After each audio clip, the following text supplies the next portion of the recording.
Hi, Miss Maria. Thank you very much for joining me under the Human Rights Tree. Thank you very much, Alpha. It's a pleasure for me. Yeah. Today's topic it will be on the right to dance. And I wrote about it. And since then, I have been reaching out to dancers and artists all around the world to basically ask them about their dance story. So before we go further, can you just tell me a little bit about you as a dancer? Well, I was painting. I studied in art school here in Guadalajara, Mexico, and I loved music since I was little, and watching my parents dancing in the living room and dancing, through all my first years of my life and at parties with my parents and stuff. Okay. But when I was studying art school, plastic arts, which is painting, I wanted to keep studying music because I started studying guitar and singing with a guitar because my father bought me a guitar. Okay. And he wanted me to sing and to play the guitar. So I was playing and singing the guitar at 12 years old. Okay. And by the time I was in art school, which was like university, I was doing these guitar lessons and still singing and playing, as well as painting and studying watercolor and oil and acrylic and all those techniques. But I never thought of dancing at all. I mean, I did it like in primary school when an event went, let's go to the theater to do this like traditional Mexican dance, and you're gonna tell your moms to fabric to build your costumes, and you, Maria, you're gonna be here, and you're gonna be the first here. So I was always like doing this dancing in the school, but I loved it, but I never thought I was gonna dance. So while I was painting and still playing the guitar and singing and all that, I met this guy who was teaching Gemba, and What I is was his name? like, What is Gemba. the guy name who was teaching Jimbe? The name, Hector Aguilar. Okay. So Hector Aguilar was one of the pioneer, one of the first huge professor, like enormous artist here in Guadalajara. He Okay. studied he studied how do you say pedagogia? Pedagogy. Okay. Yeah, I don't know how to say that. It's okay. Well, yeah, he studied for teaching music. Okay. So he was a musician. He was a drum player, like all art drumming player. Okay. Like Different kind of drumming. Okay. war percussion. Percussion. Okay. And so I went to a speech that he gave in this Guadalajara University of Guadalajara, and he was talking about war percussion. And by the time he went into the djembe part, I was like, "What is that?" Yeah. So I was like, "I have to play that." So when he finished his speech, I connected to him. I said, I want you to teach me. Do you have like workshops or something? He's like, yes. So I went into his djembe workshops like for 2 years. So I became one of the first djembe players here in Guadalajara, along with another. The first generation of people who graduate from his class. Yes, from like independent workshops. Okay. So he like we were doing this in the park, outdoors, in this beautiful park here in Guadalajara city, which is known as Colomos Park. Okay. And it's like huge trees and beautiful and so ancient trees here. And it's like it's a forest. So we were like 15 to 20, then 30 to 50 drums, ashikos and gembes and all that. We were playing so freely. And so I changed my religion and I took the jamba as my religion. So I was like, I was embedded. I was like, this is God. Yeah. This is God. This has to be. This is the part. Yeah, this is your part. If there is a God, if there is a God, this is, and this is my religion, and I'm gonna be here. So I was playing, and I was meeting all these people, all Sunday, after Sunday after Sunday. And one Sunday it was this girl dancing in the middle of the circle, drum circle it was called. So in the middle of the circle, this lady just jumped into within and started like doing these steps, and I was like, so you can dance this? So I was like, oh, I have to do this. Because I mean, I thought it was so beautiful. I mean, it was like beauty, totally the beauty like itself. It was the dance itself. So this girl named Maria, as well as myself, she's from Argentina, and she was here teaching African dance. But it was the first one here, and I was suddenly I was studying with her, and she came to live in our apartment because we were looking for roommate, and so we became roommates, as well as Hector, my teacher, and another friend. So we were like 4 of us living in the same house and sharing all that. And then she left to Cuba to learn Cuban dancing and all that. And so all the students in her class were like, what to do? Yeah, what are we gonna do? Maria just left and she's in Cuba, and we all thought she's not gonna come back. she just loved it, and she wanted to like to break into it, and I thought, yeah. And so she talked to me and she's like, why don't you take my group? And I'm like, I'm not a teacher. I mean, I'm not gonna do it. She's like, yes, you're gonna do it. I'm like, okay, just and only if I get a dancing room and the owner gives me the keys and tells me, here, Maria, you can have the keys and you come whenever you want to teach, but only if I have this. So I settled this in my mind.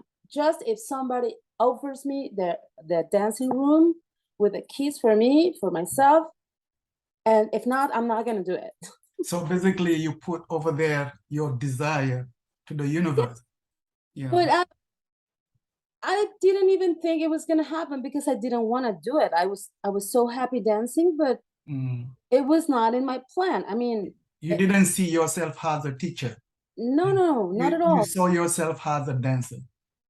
A dancer and probably playing the drums and all that, but never was my plan. So I was walking this afternoon, you know, like in this street in the city, like downtown Guadalajara, close to downtown, very close to downtown, in a very nice area. And I looked and I saw a dance place, and it was like this huge sign that said dancing room, whatever.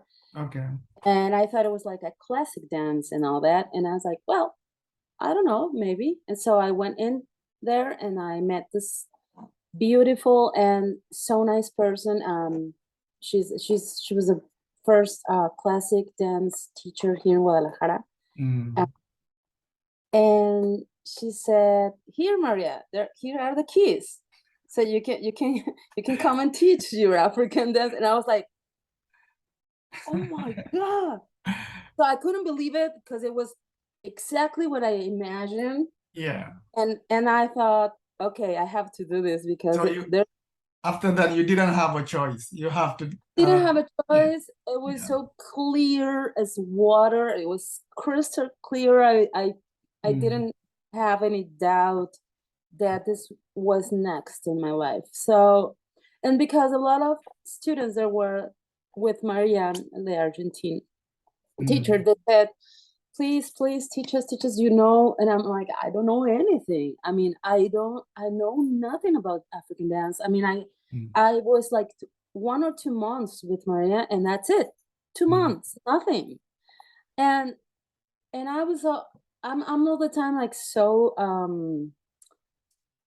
I'm so independent as far as learning concerning, and I wanna learn, but I have to find the real the right teachers and all that, and the best ones, because I'm like that, and so perfectionism. And so I didn't want to like teach, you know, however, like I didn't have a clue how to teach. Okay. So so I just started teaching with no knowledge at all. What was I doing? But they were asking me because they were so in love with African dance. So a commitment within myself started like growing up, and I wanted to take this and this workshop here and there. So people from Guinea Conakry, they started coming to Mexico City and Jalapa, Okay. and Veracruz state.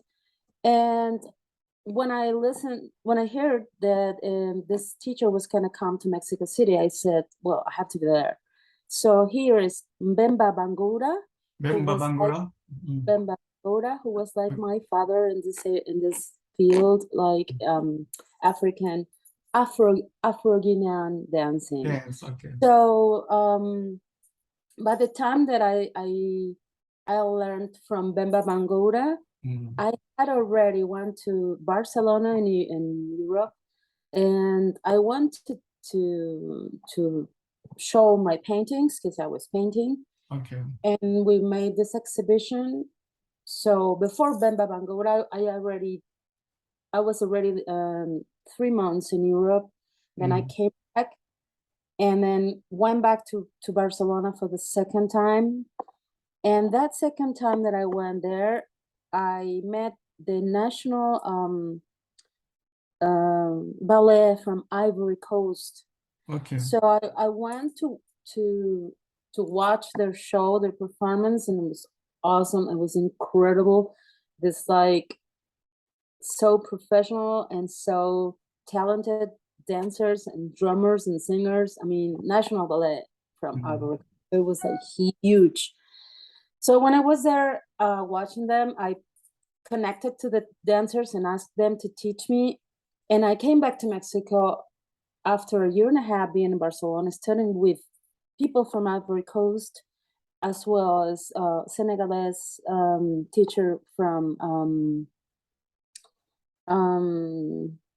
this island in Senegal. Gore Gore, Island. from the Sacré Forêt Ballet. Okay, Sacré Forêt. Le Sacré Forêt. No, Forêt Sacré, sí, Sacré Forêt from Singing Chor in Senegal. Okay. So he was my teacher in Le Forêt Sacré. Le Forêt Sacré. Okay, in French. C'est pour ça porque because the English, Yeah. I guess to my French, and then French as well. Yeah. Le Sacré Forêt. Then I came back, so I had already like the from Ivory Coast style, and I had the Senegalese style, and then I met Bemba Bangura from Guinea Conakry. So I started like mixing all these styles, but I fell in love with the Guinean style. And because before me there were like 2 or 3 girls from Mexico City and Morelos State, Cuernavaca, that they went already to Guinea for 6 months and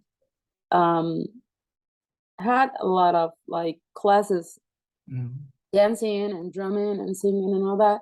So when they came back to Mexico, I I saw them dancing. I'm like, wow, I mean, it's so beautiful dancing in Guinea. So I had to go.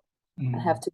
So when I was in Mexico City with Gemba in his workshop, he said, well, you better go to Guinea. You already have to be there. I'm like, yeah, I just need the money and that's it. So I started like saving money and all that. And like 3 or 4 years later, I went to Guinea. Okay. So I was already in Guinea in 2006. Or But 2006? Okay. I started with this classroom that I found, this dancing room that I found. It was 2000. I started teaching at 2000, and then I found Bemba at 2004, and Okay. 2004, yeah, and I went 2003, and then 3 years later I went to Guinea. So 2006 I went to Guinea, and that's it. I think I was like, I came back, I went back to Barcelona, and I kept learning from Guinean and from Ivory Coast teachers and the Senegalese as well. Oh, of course, I had already like taken a lot of dancing classes from like contemporary Cuban. And when I came back from Guinea and Barcelona that time in 2006, I already met the Circus Baobab company. I don't know if you've heard of them. They were a big circus. So there was an event here in Guadalajara, and we were opening with my dancing group, which I called Raíz Negra, like black root. And so we were like opening their performance. So we were so close friends since 2005, which was the first time we did that huge show. And then 2006, when I came back from Guinea, we did it again. And then I was so tired after that show, because it was like all November, every weekend we were like performing Friday, Saturday, and Sunday, like for the whole month. So after that, I was like, so my sister was like, why don't you come to Los Cabos? She was living in Los Cabos, northern Baja California state in Mexico. So I went to Los Cabos, which is a beach, and I missed the ocean. You know, I was in Guinea in the ocean. I was in Barcelona in the ocean, and here in Guadalajara we don't have the ocean. So when I went to Los Cabos at the ocean, I was like, I was fascinated, and I was just there for 15 days for my vacation. I was supposed to come back, and I didn't come back, and after like 5 years. So I stood there like for 5 years. So I was in Cabo, and I consider myself self-learning in dancing, like different styles, like from pre-Hispanic Mexican, all the way to flamenco and classic and all kind of dancing in Cabo, because there you have to, if you're a dancer, you can go to Cuban styles, mambo, cha-cha-cha, Latin, all those rhythms. And I was doing my African dancing, but also I was learning like tango and everything I could, because I discovered I wanted to dance. So that's my story. So in 2006, you went to Guinea. Yes. And how many months you stayed in Guinea? 2 months. 2 months. When you were in Guinea, did you see any similarities, between your family roots and African roots? Did you see any similarity or differences? Wow, it's very nice and interesting question, because there is something about the ancient towns here in Mexico that could be like very similar in the little towns in Africa. I was in the capital. I was in Conakry, But I had the opportunity to go to Kindia, which is like kind of like in the middle of the forest in Guinea. So I could saw like the little villages lifestyle. But Guinea has developed the dance all the way to the ballet style, which is like huge, like an enormous change. So now you see the ballet, the Les Ballets Africains, for example, they do this like, I mean, it's a lot of difference from the Mexican ballet, but we do have that root. I think we have that root. It's just kind of melted with the Spanish culture. So it's like between the Spanish, the African, and the Indian. It's kind of very well mixed, that you don't like distinguish, or you don't separate them, and in order to then compare them, but they are like in like waved, very well. There is Exactly. intertwined. So what you feel? What I felt when I was in Guinea, as soon as I got there, in that dirt floor, and those people and their eyes and their kids, I felt it was my family. I don't know if I have or had some other lives before this one that I was related to that place or that area, but I felt like I was coming back. I was coming back home. When I was in an airplane from Marruecos to Guinea, I said to myself, "Oh, I'm coming back home." So it was so weird, because it was this voice in me that told me that I was already there before. And when I came back to Mexico, they asked me, "So, how was it?" I'm like, "It's like being here, like in a little town in Mexico on the coast. I mean, that's Guinea, but with Black people." So that's the only difference. But we are so similar in our feelings and our behaviors and a lot of things. But of course, the huge differences are that people in Guinea. I was not in another country in Africa, but I've seen faces from other cultures in Africa here in Mexico, and they are the same, and they are so happy. We have no that happiness here in Mexico. We have like, we are complaining all the time. I don't know, because we are so close to our neighbor, which is US, and we are all the time on lackings for something, for like, I don't know, wealth or another type of system. And at the same time, we have our Indian cultures, but we don't look at them. And then we kind of forget all those roots.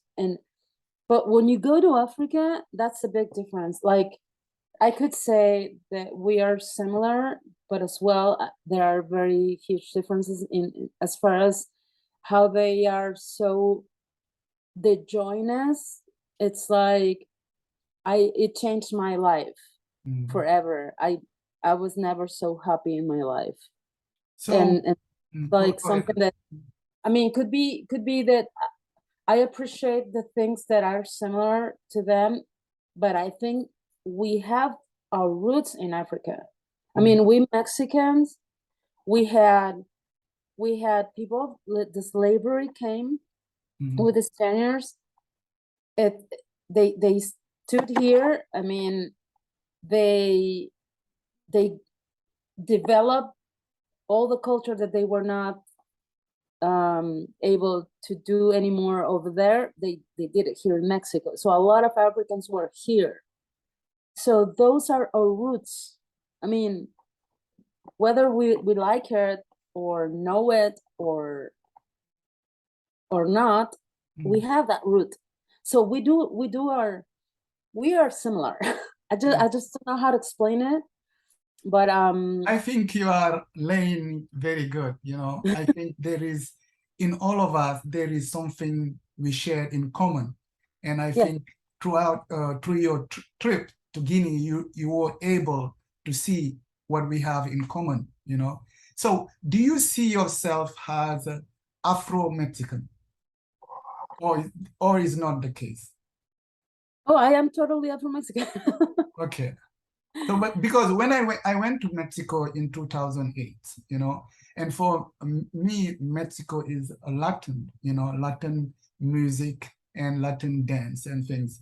I didn't have the chance to see anything Afro, you know, Afro, like in Colombia, I went to Colombia as well. I saw Afro-Colombian, you know, but in Exactly. Mexico is not so obvious to see Afro Mexican. Do you Okay. think there is a it will do you think it was something, you know, that stopped Afro-Mexican culture to develop, or you think it's just died I don't with know. time? No, definitely didn't die. I mean, actually, in Oaxaca state Mm, and Veracruz state, there are some many similarities. okay. Um, like the musical instruments Mm, in Veracruz, like the balafon in Africa will be our marimba here in Mexico.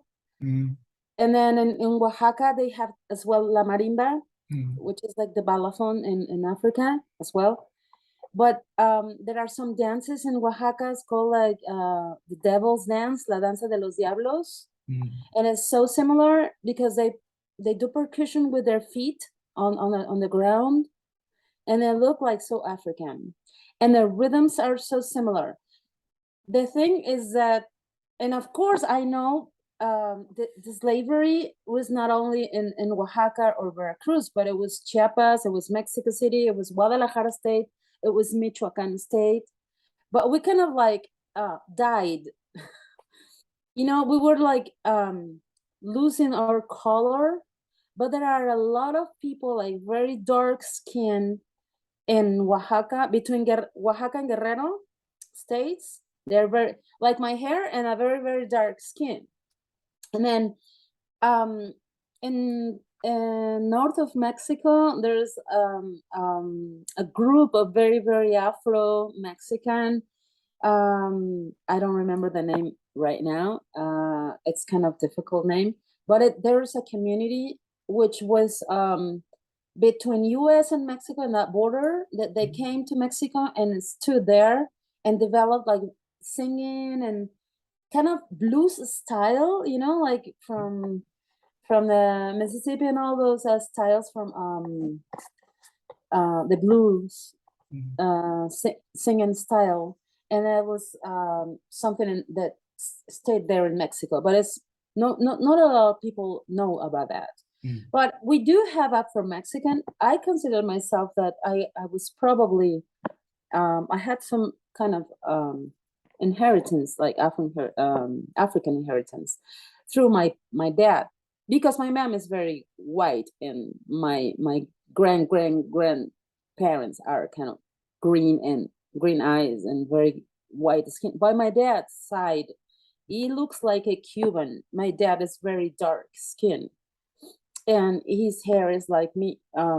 He was very like curly hair, and but a lot of people ask me all the time if I am not from here, which is kind of weird, because when I was in Guinea, they make, I remember they yell at me like Brazilian, Brazilian, because they thought I was from Brazil. Brazil. Okay. I don't look like Mexican, Okay. so I've been told Mm, my whole life. I mean, like everybody thought I was like Cuban or Brazilian or Colombian. But you are right. I mean, we don't have like that Afro-Colombian rhythms that we do all over the city, for example. No, we do have son jarocho from Veracruz, okay. son jalisciense, which is a style, music style from Guadalajara, from Jalisco state. And the son comes in a mixture with Cuba and Africa. So we do have the roots in our music, but it's well melted with mambo, with cha-cha-cha, the salsa, the Cuban salsa. But we do have the African roots. It's just that, for example, I know we received the slavery brought us people from the Mandinga area. Okay. So the Malinke area, which is Cabo Verde, Sierra Leona, Guinea-Conakry, Costa de Marfil, Mali, Burkina Faso, Ghana, a lot of those Western countries from the African coast, all that Malinke area, Mandinga area, they came as slaves and stayed here in Mexico. So I know we do have all that.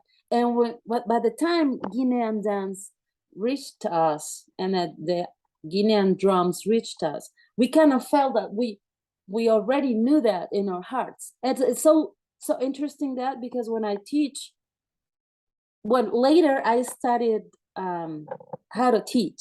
So it's called this career that I studied was didactic. It's like artistic didactics or something like that. So Didáctica de las Artes. So I knew how to teach arts, but I was focusing on dancing and African dancing. So I wrote a book. And so what is the name of your book? Well, I'm still working on it. I mean, it's already written, but I didn't put it in the public.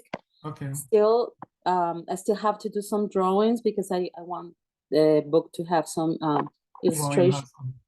Yes, so it's not complete, but it's written. So I developed that book. It's called De la misma tribu, which means from the same tribe. Okay. And what I'm talking there is that we all are from the same tribe.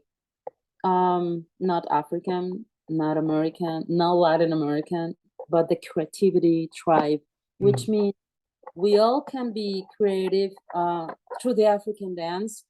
We can learn how to African dance with all this methodology that I developed through the years. So my teacher, who was the same drum teacher that I had, who was the same teacher that I had for didactics. So so I graduated from this third career, and he loved it. He loved my proposal, because with the book I proposed that we all can be creative, because we are creative beings, and it's our right, as you have said, that it's our right to dance, it's our right to create, to express ourselves, because many people think they don't have artistic abilities, but there is artistic abilities. Basically what you're saying, there is artistic abilities in each of us, there is something, but often people don't recognize it, or they are too afraid of sharing it, if I understand. Yes, people think, in society in general, here in China and wherever you are, a lot of people think just artists like Van Gogh or Frida Kahlo or Diego Rivera or like a specific artist have the right to be creative, and it's not true. And a lot of my students were so frustrated because they thought they were never gonna dance like me. And I told them, you're not gonna dance like me ever. You're gonna dance like yourself, but I'm gonna keep some tools in my classes. Yeah, if you allow me, I will give tools, and you are gonna be able to dance, but like yourself, and you are gonna enjoy being creative, because what I do is I develop these tools, like creative, I call them creative tools, so you can enjoy the process. And while you enjoy the process and you are here and now, which is the present time, and it's very important for the student to believe what he or she is doing in the present time, it's worth it. So you value the present, and you value what you're learning in the present time, and it's better, and then they can stay with it, you know. It's like a stick. It gets there in the soul, so you don't lose it. I mean, because they all the time tell me like, I'm gonna forget those many steps that you are doing. How can you do all this? I'm like, no, you will never forget them, because I already lived. I've been teaching from 2000, and it's 2022. I've been over 20 years teaching this, and I can tell you, the more you do it, the more you learn, and it's never the same, but you will never forget it. Yeah, I think you teaching dancing, you don't just teach dancing, but you are building their self-confidence. I think we only have 1 minute left. I hope that we have another opportunity also to keep discussing, because I feel like the conversation is so exciting and I would love to learn more. But my last question, as we have 1 minute left, what are the challenges you're facing as a dance teacher, especially Afro dance teacher in Guadalajara? What are the challenges you face? Well, I think the challenge has been always my challenge since I started, is like, how do you build a space?